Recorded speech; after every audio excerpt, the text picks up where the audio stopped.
we just brought 3 mamas up to the property from the big herd down south. It's a very big drought this year. We had to sell some calves just to get the load off. I think I posted about that at the time. Now we're bringing moms up here, both to this property, and then we'll bring the rest of the herd up to a rental property that we've got, or lease property. But just to show you how calm the cows are, I'm just turning them out with their calves. Just keep them moving. Don't like to put too much pressure on them. Let them go at a nice, even walking pace. It's about as hard as it gets right there. When you got good cows, a good system. Oh, look at that. That's 49. She's my favorite cow. She's the one leading the other 2. She already knows the system. She's been here before. The other 2 have not. And wow, that's beautiful. So I've overgrazed this because we've been sick. It's not good. You can see the coastal here. It's all burnt up. Not good.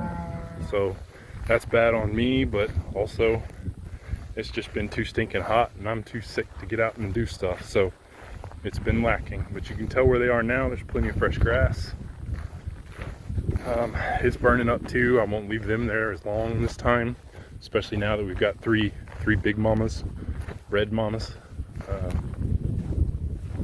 hanging out. But you can see the definite line where they've been reaching under the electric fence here.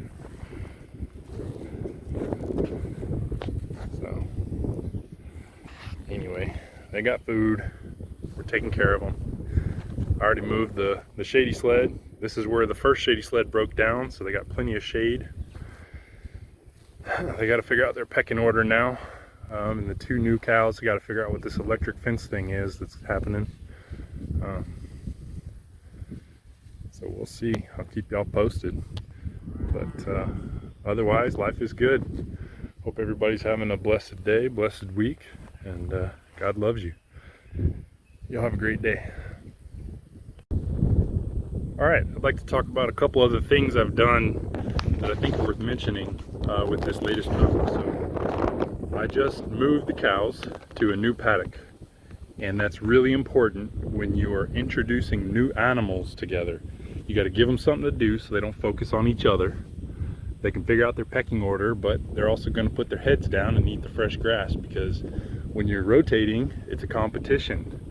They're all fighting for the freshest grass they can get. So it forces them to be in coexistence with one another, in competition, but not like a fighting competition where they're directly going for pecking order. When you introduce new animals in a overgrazed pasture or paddock, they immediately get to fighting, and they're not going to stop until they figure it out.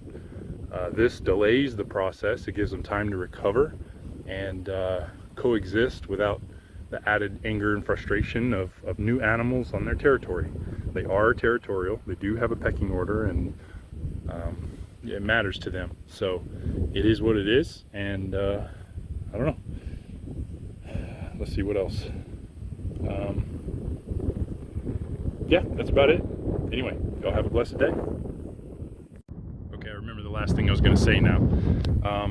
This fence here is electric, but it's a full net wire, bob wire fence, like these 2 new cows are used to, but not being electric. So they're going to learn about electricity on this 2-strand wire, but they're going to learn about it not putting pressure into this next paddock. You'll notice this is the only paddock that they've got that actually has 2-strand against it.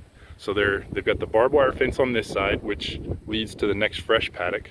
The neighbor's property is back there and over here, and those are both either overgrazed or have a full barbed wire fence. So they don't care. And then this 2-strand is leading to the paddock that I just pulled the cows out of.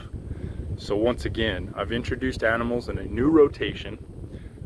They're learning about electricity at the same time, but they're only going to want to put light pressure into the paddock where the cows just came from.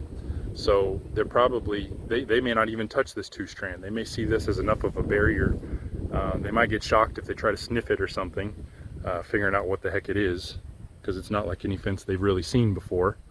But this is probably the most perfect introduction you can make for grazing animals into an existing herd and electric fence at the same time. Anyway, peace out. Love you guys. Appreciate y'all watching.